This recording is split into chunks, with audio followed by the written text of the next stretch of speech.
Bismillahirrahmanirrahim. Assalamualaikum warahmatullahi wabarakatuh. Waalaikumsalam warahmatullahi wabarakatuh. Bapak dan Ibu yang saya hormati, pada kesempatan ini terlebih dahulu kita ucapkan puji syukur kehadirat Allah Subhanahu wa taala atas limpahan rahmat dan karunia-Nya.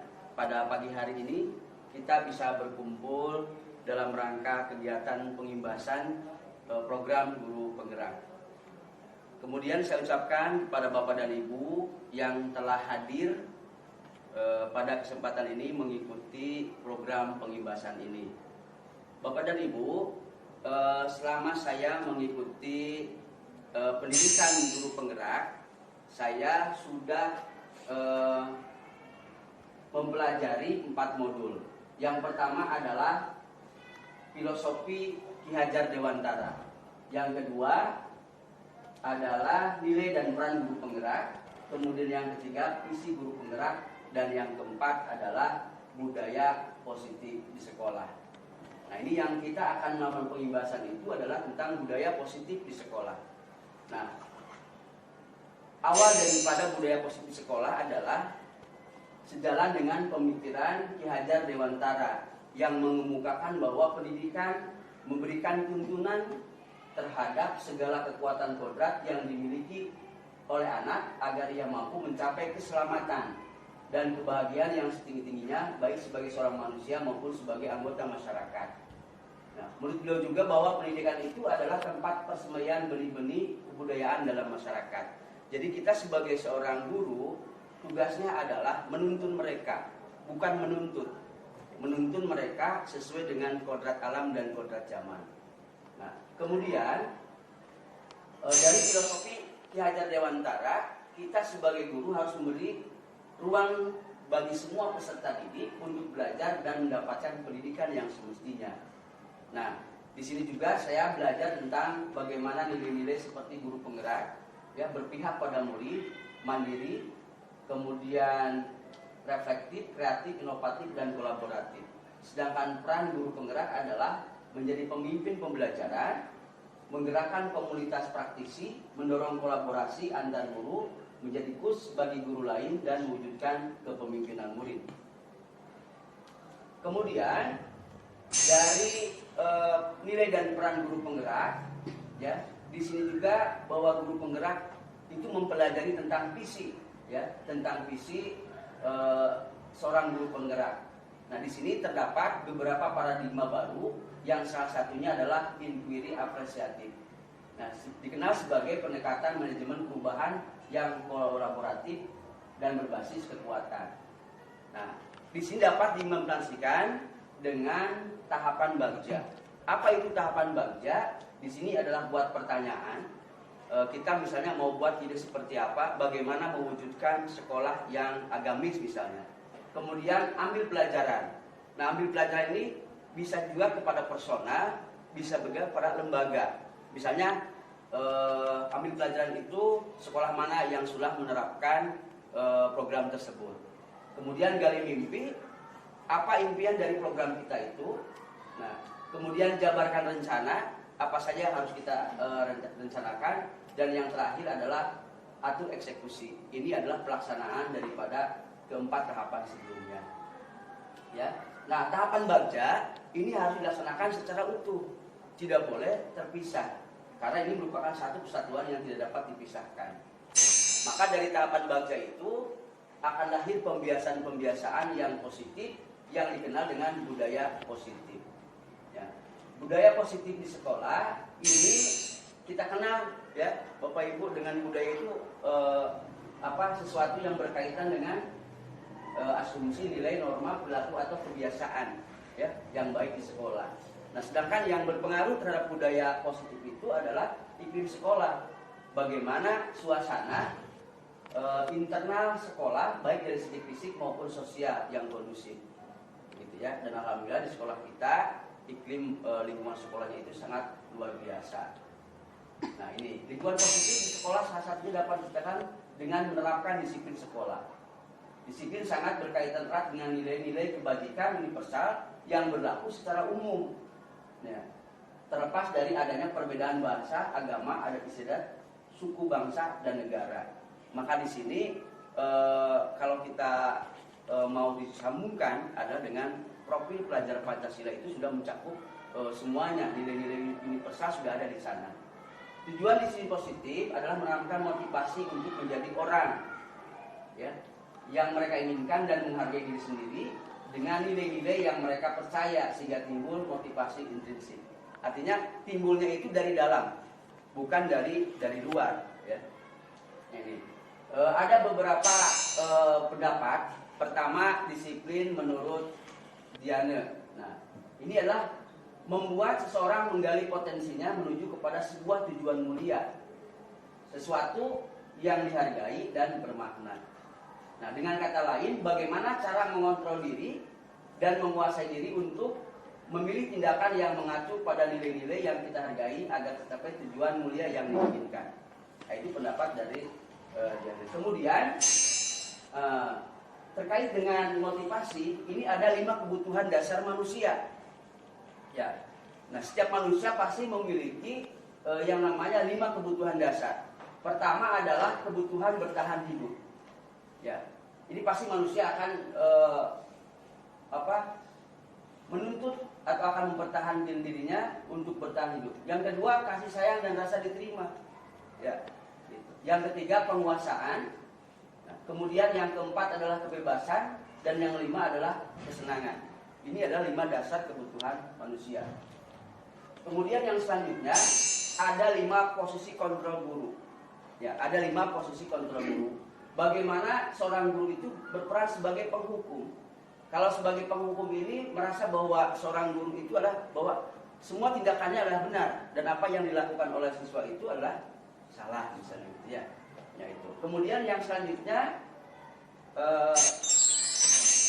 nah sebagai pembuat rasa bersalah, pada umumnya ini akan dengan suara yang suara yang lemah lembut begitu. Tapi menekankan kepada siswa itu bahwa apa yang dilakukannya itu adalah salah begitu. Ya. Kemudian sebagai teman, biasanya dengan nada-nada yang cukup halus begitu. Ya kita sebagai teman lah, bagaimana begitu ya. Gitu. Kemudian sebagai pemantau, dan yang terakhir adalah sebagai manajer. Dan posisi 5 kontrol ini adalah ada pada diri kita semua, dan pada umumnya kita sudah melakukan hal ini. Ya, tentang bagaimana kita melakukan posisi kontrol kita sebagai guru yang ideal. Kemudian yang selanjutnya, Dian Gosen dalam bukunya Restructuring School Discipline mengemukakan 3 motivasi. Yang pertama, motivasi untuk menghindari ketidaknyamanan atau hukuman. Ini motivasi bersifat eksternal. Biasanya kita suka melakukan ini juga, begitu ya. Nah, ayo nanti siapa yang misalnya tidak mengerjakan, misal begitu ya, nanti akan dihukum atau akan hukum. Nah, ini biasanya seperti itu. Kemudian yang kedua, motivasi untuk mendapatkan imbalan dan penghargaan dari orang lain. Nah, ini motivasi ini juga bersifat eksternal. Artinya ketika misalnya siswa melakukan sebuah tugas, ini karena mengharapkan sebuah imbalan atau penghargaan, dan ini hanya berlaku dalam jangka waktu yang pendek begitu ya, dalam jangka yang pendek. Nah yang ketiga, motivasi untuk menjadi orang yang mereka inginkan dan menghargai diri sendiri dengan nilai yang mereka percaya. Nah, ini motivasi bersifat internal, artinya motivasi yang betul-betul lahir dari dirinya sendiri. Nah, inilah justru yang diharapkan ini adalah poin yang ketiga ini ya, motivasi yang bersifat internal. Nah, kemudian di sini ada perbedaan hukuman dan konsekuensi. Nah, yang pertama, kalau hukuman itu bersifatnya tidak direncanakan. Hanya sesaat, misalnya ketika kita misalnya melihat siswa kita yang melakukan sebuah pelanggaran, ya itu kan terjadi sesaat. Kita hukum nih, misalnya push up atau lari misalnya gitu ya, atau misalnya menulis di buku tulis, ya misalnya saya tidak akan merokok sampai habis misalnya itu ya, itu karena ada suatu hal yang terjadi dan tidak sempat. Kemudian hukuman itu bersifat satu arah. Jadi hanya kita, ya hanya kita yang melakukan, sementara siswa itu yang menerima dari hukuman itu. Yang ketiga, hukuman bisa berupa fisik maupun psikis. Tadi kalau fisik kan ada push up, ada membersihkan halaman gitu. Kalau psikis kan tadi dengan apa? Menulis ini saya tidak akan menaun dan sebagainya begitu ya. Nah, kemudian apa sih itu konsekuensi? Kalau konsekuensi itu sudah terencana atau sudah disepakati dari awal begitu. Ya, ada kesepakatan antara guru dengan siswa. Pada konsekuensi murid tetap dibuat tidak nyaman untuk jangka waktu yang pendek. Artinya ini ketika kita sudah melakukan konsekuensi kesepakatan dengan siswa, maka ini berlaku jangka pendek. Gitu. Nah, peraturan dan konsekuensi ini sudah diketahui sebelumnya oleh murid adiknya, terjadi kesepakatan. Nah, itu Bapak dan Ibu. Nah, dari hukuman dan konsekuensi, maka ada solusi yang ditawarkan. Ya, ada solusi yang terbaik yang ditawarkan, yaitu adalah dengan restitusi. Ya.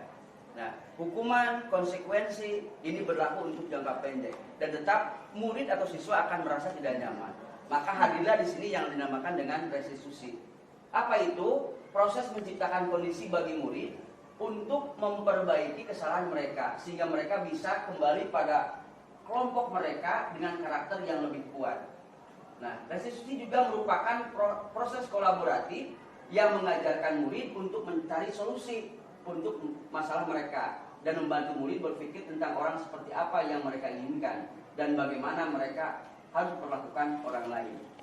Nah, jadi hukuman, konsekuensi, ya, inilah solusi yang terbaik adalah dengan melakukan restitusi. Jadi bagaimana mereka bisa kembali kepada komunitasnya, kepada kelompoknya dengan keyakinan yang lebih kuat. Tujuan utama menerapkan restitusi adalah membantu murid menjadi lebih memiliki tujuan, disiplin positif, kemudian memulihkan dirinya setelah berbuat salah, bukan untuk menyenangkan orang lain atau menghindari ketidaknyamanan, namun agar murid menjadi orang yang menghargai nilai-nilai kebajikan. Biasanya kan kita ketika kita menjumpai anak yang melakukan kesalahan, kita misalnya memberikan satu pembinaan kepada mereka, ya, dengan nada yang keras, kemudian misalnya kita mengharapkan bahwa anak itu cepat kembali kepada perilaku yang baik, tapi jangan lupa bahwa di sana juga anak itu ada tadi apa itu bukan untuk menyenangkan kita, tapi di situ ada nilai-nilai yang terkandung dalamnya. Jadi bukan hanya menghadap, wajah menghadap, tapi hati tidak. Nah, ini dengan restitusi, ya, guru menanggapi dengan mengajak murid merefleksi tentang apa yang dapat mereka lakukan untuk memperbaiki kesalahan, sehingga mereka menjadi pribadi yang lebih baik dan menghargai dirinya. Nah, itu Bapak Ibu. Nah, ini yang dikenal dengan restitusi, itulah segitiga restitusi. Pertama, menstabilkan identitas. Ya, kita kan ketika melakukan pernah kita misalnya ada siswa yang bermasalah, kita langsung marah-marah dan sebagainya tanpa kita bertanya dulu misalnya, ya, apa sih yang latar belakang mereka berbuat seperti ini. Menstabilkan identitas artinya ketika kita melakukan pembinaan, kita bisa melontarkan sebuah kata-kata, kamu bukan satu-satunya, ya, yang pernah melakukan ini misalnya. Itu menstabilkan. Atau setiap orang pasti melakukan kesalahan. Nah, kemudian nanti ada validasi tindakan yang salah. Ya, gitu. Nah, dari sini menstabilkan identitas, kamu bukan satu-satunya yang pernah melakukan hal ini. Mungkin nanti siswa akan mengatakan, ya Pak, ya Bu, begitu ya. Nanti dari sana kita beranjak ke sini, validasi tindakan yang salah. Kamu tentu punya alasan mengapa kamu melakukan seperti ini. Nanti dari sini nanti anak-anak akan mengungkapkan, ya, apa sih yang melatar belakangi mereka berbuat kesalahan. Nah, dari situ nanti ayatnya di sini menanyakan keyakinan, ya, gitu, ya, menanyakan keyakinan. Apa yang kamu lakukan tadi itu benar atau salah? Salah Pak, salah Bu. Nah, kalau misalnya salah itu baik, berarti siswa menyadarinya. Nah, ditanyakan kepada keyakinan kelasnya, menanyakan keyakinan kelas, ya, apa yang telah kita buat dari keyakinan kelas itu. Ya, bisa mengatakan misalnya saling menghargai, ya, saling menghormati. Nah, itu ditanyakan. Nah, kamu ingin jadi orang yang seperti apa misalnya. Nah, dari sini nanti nanti akan tercipta, ya, pembuat salah itu tidak merasa bersalah. Dia akan kembali kepada komunitasnya dengan sikap yang lebih kuat. Itu. Nah, ini sudah tadi kita jabarkan tadi. Nah, sekarang kita dari restitusi kita coba untuk ke keyakinan kelas. Ini sudah merupakan salah satu budaya positif. Ya, pengertian keyakinan kelas, bentuk budaya positif dalam mewujudkan disiplin positif yang bisa kita terapkan dalam menciptakan suasana lingkungan pembelajaran yang aman dan nyaman. Dengan adanya keyakinan kelas, di setiap kelas diharapkan dapat mewujudkan tujuan pendidikan yang berorientasi kepada profil pelajar Pancasila. Nah, Bapak Ibu masih ingat dengan profil pelajar Pancasila? Masih ingat tidak?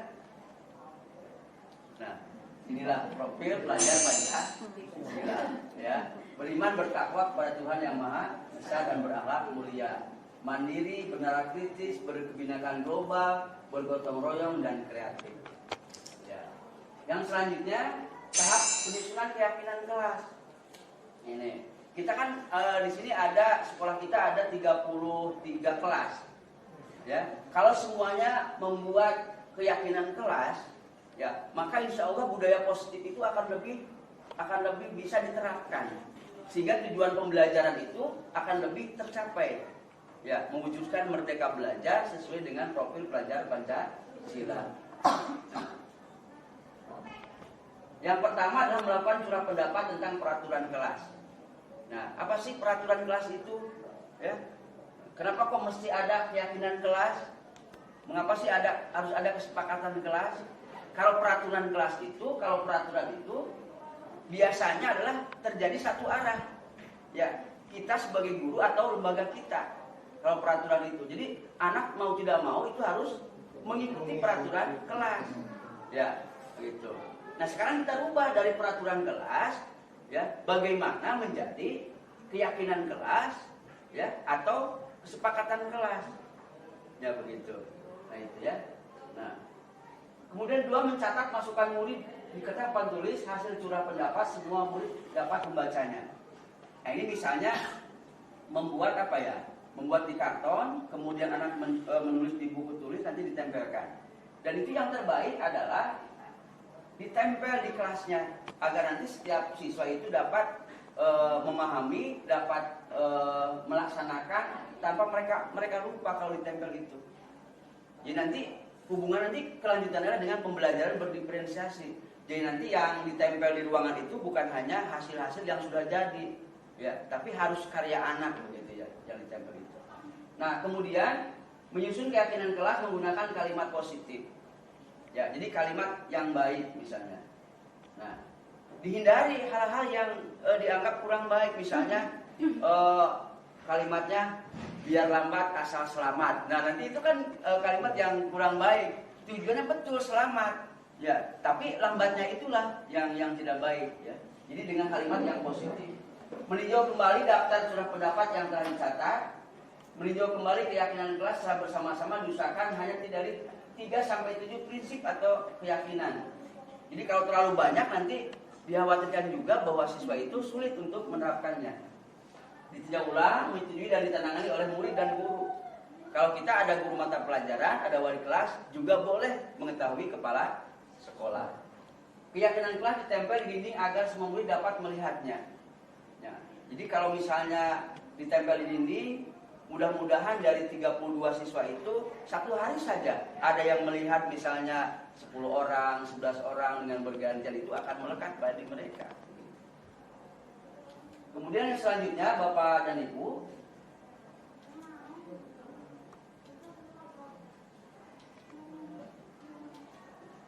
nah ini contoh keyakinan kelas, ya, bekerja sama, ya, jaga kebersihan kelas misalnya, ya, setiap peduli menghargai dan membantu satu sama lain, ya, menjaga dan meletakkan barang sesuai dengan tempatnya, tepat waktu dan aktif di kelas. Ya, ini adalah contoh-contoh daripada keyakinan kelas yang sifatnya adalah positif, begitu ya. Gitu. Kesepakatan kelas tentunya bagaimana? Kami menjaga ketertiban dan kebersihan kelas setiap saat. Kami belajar dengan antusias dan penuh percaya diri. Kemudian kami senantiasa menghormati guru dan mengasihi sesama. Kami bersaudara dan saling membantu jika ada teman yang memerlukan bantuan. Nah, ini adalah contoh-contoh daripada keyakinan dan kesepakatan kelas. Nah, apa saja yang dapat kita gunakan untuk keyakinan kelas?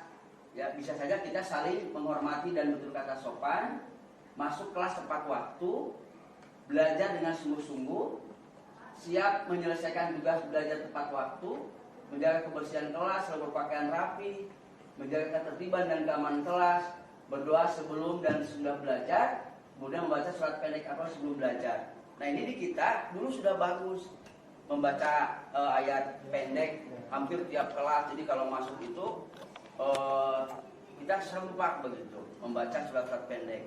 Nah, ini yang beberapa kelas memang sudah kendor. Jadi mari kita galakan kembali untuk membaca Quran surat-surat pendek. Begitu. Nah, kemudian Bapak Ibu rumuskan keyakinan kelas yang disepakati. Nah, ini bisa juga kami siswa kelas 7A misalnya, saling menghormati, berpakaian rapi, menjaga kebersihan, belajar sungguh-sungguh, masuk kelas tepat waktu, mengerjakan tugas dengan waktu. Bisa nanti di kolomnya ada sekretaris, ketua murid, guru mata pelajaran, wali kelas. Bisa juga nanti ditambahkan dengan kepala sekolah. Silakan sesuai dengan kebutuhan. Nah, Bapak Ibu. Nah, dari yang tadi disampaikan, Bapak dan Ibu, ternyata untuk menggali sebuah budaya positif itu sangatlah mudah kalau semuanya ini kalau kita mau bekerja sama, begitu. Mau bekerja sama. Nah, dasarnya adalah bagaimana kita timbul dari diri kita untuk melakukan budaya positif ini. Nah, itu dari pemaparan dari saya tentang budaya positif dan beberapa modul yang saya pelajari pada program guru penggerak yang dilaksanakan hampir 2 bulan Bapak Ibu. Jadi 4 modul itu sudah 2 bulan, ya, 2 bulan dilaksanakan. Mudah-mudahan disusul dengan Bapak dan Ibu semua. Barangkali dari apa yang disampaikan ada pertanyaan dari Bapak dan Ibu. Maaf Pak, izin bertanya. Assalamualaikum warahmatullahi wabarakatuh. Waalaikumsalam. Perkenalkan, nama Firmansyah. Saya mengajar matematika kelas 7. Ya. Yang saya tanyakan, menurut Bapak, bagi yang tepat dari 5 posisi kontrol guru yang tepat menurut Bapak itu yang mana bagi kita? Ya. Terima kasih Pak Firman. Dari apa tadi yang ditanyakan, dari 5 posisi kontrol guru, ya, yang terbaik adalah bagi kita sebagai guru adalah posisi sebagai manajer, di mana kita nanti hanya mengarahkan siswa itu untuk mendapatkan keyakinan pada dirinya. Mereka memperbaiki kesalahan yang mereka perbuat tanpa harus ada peran-peran di luar mereka yang dapat membebani bagi mereka. Nah, jadi posisi yang paling ideal itu adalah posisi kontrol sebagai manajer, begitu ya. Ada lagi? Ya, silakan Bu. Assalamualaikum warahmatullahi wabarakatuh. Waalaikumsalam warahmatullahi wabarakatuh. Terima kasih atas waktunya. Menarik sekali ya Pak tadi pemaparan mengenai budaya positif. Salah satunya tadi ada keyakinan kelas. Nah, keyakinan kelas itu kan disusun berdasarkan tahapan-tahapan yang disepakati oleh murid dan guru. Nah, yang jadi pertanyaan, kapan keyakinan kelas itu dibuat dan dilaksanakan? Terima kasih Pak. Terima kasih Bu Teti. Dari keyakinan kelas itu idealnya adalah dibuat ketika awal tahun ajaran. Kalau kita di sini sebagai guru mata pelajaran, berarti kita membuat kesepakatan itu adalah dari awal tahun ajaran. Dan kenapa tadi harus ditempel? Agar semua guru mata pelajaran itu mengetahui keyakinan kelas seperti apa di kelas ini begitu. Karena mungkin saja antara kelas yang satu dengan kelas yang lain itu keyakinan kelasnya berbeda-beda. Sesuai dengan apa? Sesuai dengan potensi anak, gitu ya. Ada mereka akan mencurahkan apa di sana. Gitu. Jadi yang lebih baik adalah di awal tahun ajaran. Ya, nanti kita akan bisa mengidentifikasi bagaimana keinginan daripada kelas itu. Karena kan kalau dulu itu kan ada kelas eksklusif, misalnya kelas A, kumpulan orang-orang pandai gitu ya. Tapi kalau sekarang kan kita majemuk begitu. Jadi nah itu membantu guru juga ya, membantu guru untuk mengidentifikasi awal. Jadi itu Bu, jadi yang lebih baik adalah awal tahun ajaran. Terkait dengan apa tadi yang disampaikan Pak Firman, saya akan coba menekankan bagaimana 5 posisi kontrol ya melalui sebuah tayangan video ini. Silakan Bapak dan Ibu untuk bisa menyimaknya ya terkait dengan 5 posisi kontrol. Naren, sini kamu. Selamat pagi Bu. Selalu terlambat. Kamu deh, pasti terlambat. Maaf Bu, saya Apa? Apa coba? Alasan kamu apa lagi? Kapan sih kamu tidak terlambat? Malas sekali ya kamu jadi anak. saya Dasar pemalas. Gak kapok-kapok sih kamu. Sudah berapa kali terlambat? Sana, kamu keliling lapangan basket 2 kali. kenapa saya harus ke lapangan basket Bu? Kenapa? Kamu melawan ibu. Berani-beraninya jawab. Sudah terlambat, masih berani jawab nggak? Sekarang, keliling lapangan basket 5 kali sekalian. Biar kapok. Cepat. Pergi sana ke lapangan basket.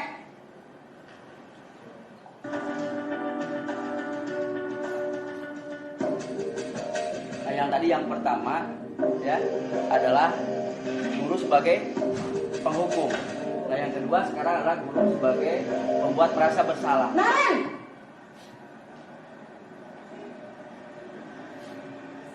Selamat pagi Bu. Naren. Kamu kenapa terlambat lagi, nak? Ya Tuhan, Naren. Kamu senang ya bikin ibu susah ya? Kalau kamu terlambat lagi, nanti ibu yang ditegur bapak kepala sekolah, nak. Disangka ibu tidak bisa membina kamu. Duh, gimana ini? Maaf Bu. Duh, Gusti Naren. Kamu suka ya kalau ibu ditegur bapak kepala sekolah? Terus, sekarang ibu harus tulis apa ini di buku absen? Ini kamu sudah sering terlambat loh. Ibu harus apa coba? Maaf Bu. Maaf sekali. Ya sudah, lain kali jangan bikin ibu susah lagi ya nak ya. Ibu tidak akan kuat lagi kalau kamu begini terus. Bisa jantungan kalau ibu ditegur bapak kepala sekolah. Sana cepat ke kelas. Maaf ya Bu. Maaf sekali. Posisi pembuat rasa bersalah berbicara dengan nada tenang. Di posisi yang ketiga sebagai teman.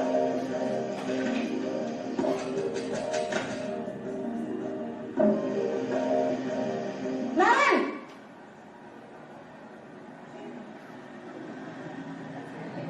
Selamat pagi Bu. wah, sudah jam berapa ini nak? Terlambat lagi ya sayang. Iya Bu. Habis ibu saya lupa bangunkan saya Bu.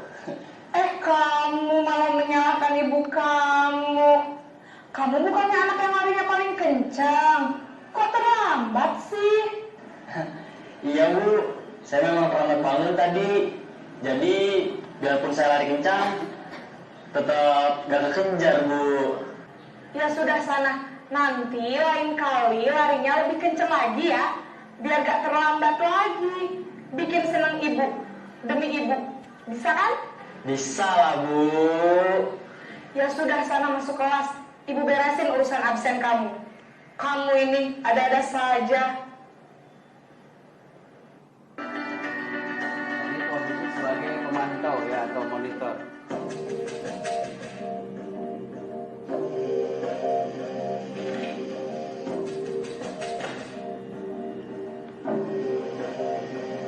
Naren,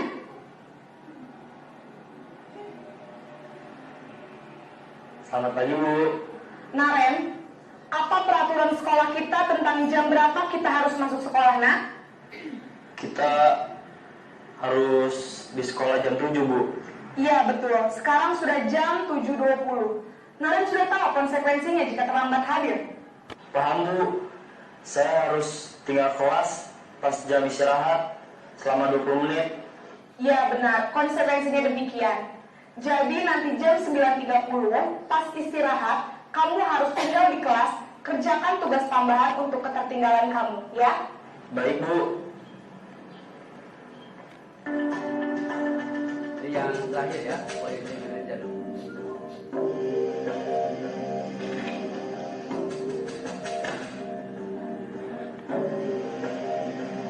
Naren!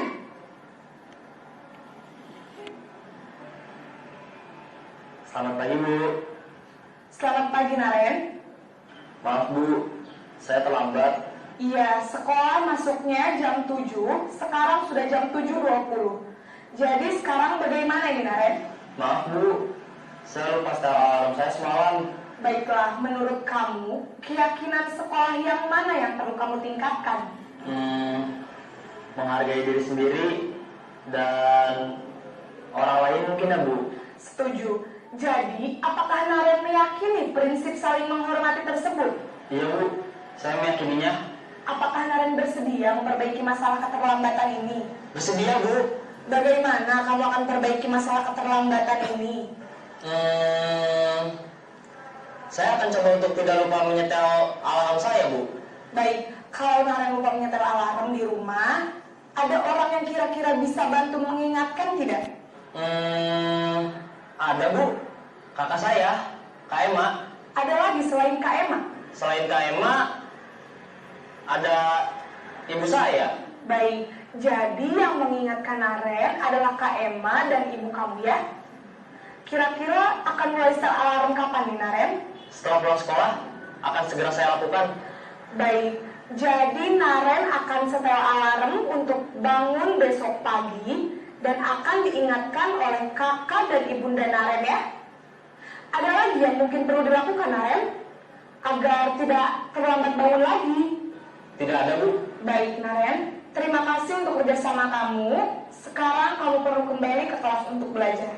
Baik, Bu. Terima kasih.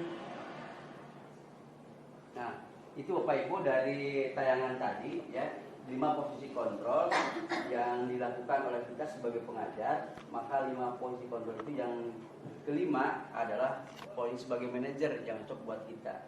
Jadi betul-betul dari dalam diri murid sendiri ya, kita menyadarkan bahwa apa yang mereka lakukan itu kembali kepada mereka sendiri. Nah, kemudian saya coba juga untuk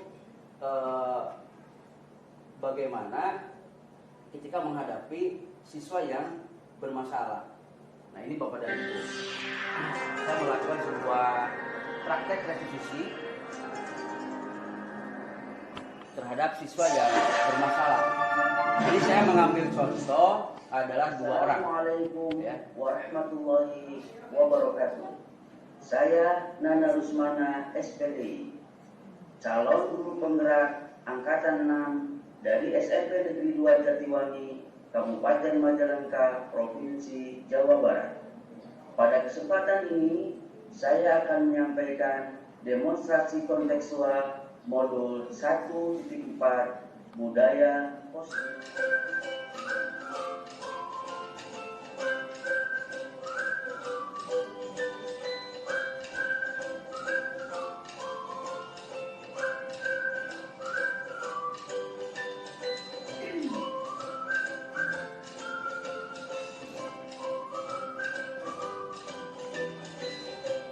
Ini saya ambil contoh ya, siswanya adalah Vigo Ibrahim ya. Vigo ini melanggar peraturan sekolah. Waalaikumsalam. Silakan. Wah, Igo hari ini kelihatan bahagia ya. Iya Pak, Tadi habis ngapain? habis dari kelas.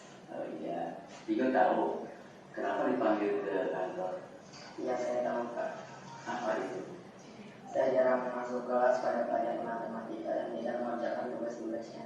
Baik, Igo sudah tahu ya. menurut Vigo perbuatan itu benar atau salah? Salah Pak. Baik, kalau Vigo sudah tahu bahwa perbuatan itu salah, nah, itu bagus ya. Berarti Vigo sudah menyadarinya. Iya Pak. Ya Pak, saya menyadari dan mengakui perbuatan tersebut salah. Semua orang pasti melakukan kesalahan, ya. Iya Pak. Nah, tentunya Vigo ada alasan kenapa berbuat demikian. Ya Pak, saya kurang paham dengan tugas yang diberikan guru matematika dan saya merasa ketika masuk kelas saya selalu lagi tugasnya dan dimarahi karena tugas tidak dikerjakan.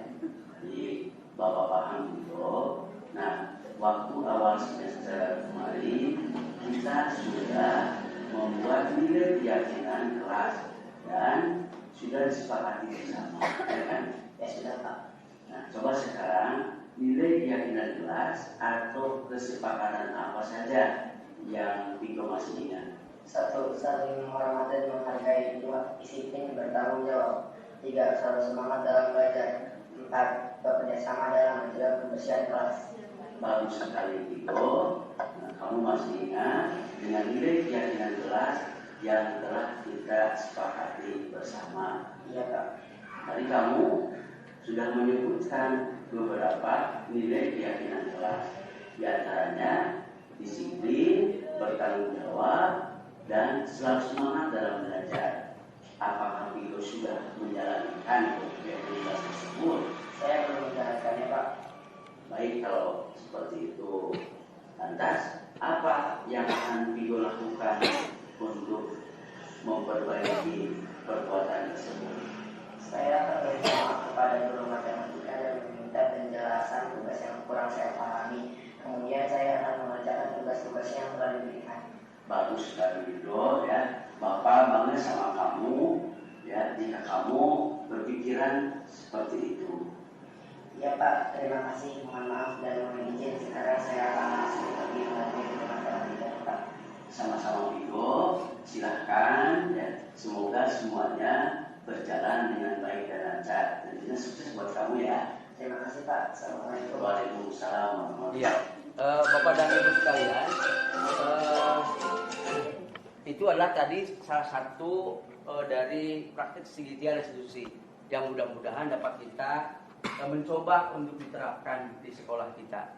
Semoga Allah Subhanahu wa taala memberikan kekuatan kepada kita semua sehingga kita dapat melaksanakan budaya positif di sekolah kita, sehingga tujuan pembelajaran yang kita cita-citakan bersama mewujudkan merdeka belajar sesuai dengan profil pelajar Pancasila. Tema kita adalah luhur budi tinggi prestasi itu dapat tercapai dengan baik. Terima kasih atas perhatiannya. Tepuk tangan atau aplaus buat kita semua. Terima kasih. Assalamualaikum warahmatullahi wabarakatuh. Enggak, Ibu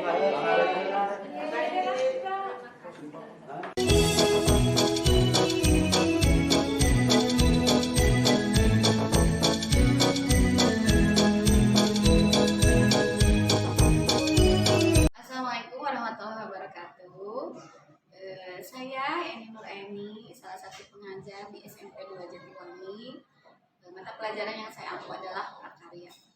Hari ini saya mendapatkan ilmu baru dari Panana dari kegiatan CGP, yaitu pengimbasan tentang budaya positif di sekolah. Alhamdulillah saya mendapatkan ilmu yang sangat bermanfaat dan mudah-mudahan dapat saya terapkan nanti di kelas yang saya pegang. Sukses selalu untuk Panana, keren. Terima kasih. Assalamualaikum warahmatullahi wabarakatuh. Warahmatullahi wabarakatuh.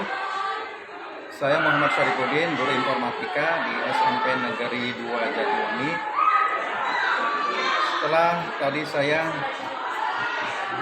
menyimak materi tentang pengimbasan yang disampaikan oleh Bapak Nana Rusmana SPDI terkait dengan budaya positif di sekolah, alhamdulillah saya mendapatkan banyak pengalaman dan pelajaran baru terkait dengan budaya positif di sekolah. Mudah-mudahan budaya positif di sekolah dapat terrealisasikan di SMP Negeri 2 Jatiwangi. Demikian dari saya. Assalamualaikum warahmatullahi wabarakatuh. Assalamualaikum warahmatullahi wabarakatuh. Perkenalkan, saya Imam Surya Harjono, guru matematika dari SMP Negeri 2 Jatiwangi. Setelah mendapatkan pemaparan materi dari Nana Rusmana SPDI tentang pengimbasan budaya positif, saya mendapatkan ilmu pengetahuan dari materi beliau. Semoga materi beliau lebih bermanfaat dan dapat diterapkan di SMP Negeri 2 Jatiwangi. Terima kasih. Assalamualaikum warahmatullahi wabarakatuh. Saya Erna Purnawati, pengajar IPA dari SMP Negeri 2 Jatiwangi. Setelah melihat pemaparan dari Pak Ustadz Nana tentang budaya positif, alhamdulillah saya bisa menambah pengetahuan saya khususnya, dan mudah-mudahan bisa diterapkan ke depannya di sekolah SMP Negeri 2 tercinta ini. Sukses selalu Pak Ustadz Nana. Wassalamualaikum warahmatullahi wabarakatuh. Assalamualaikum warahmatullahi wabarakatuh. Perkenalkan, nama saya Firman SPD. Saya mengajar matematika di kelas 7 di SMP Negeri 2 Jatiwangi.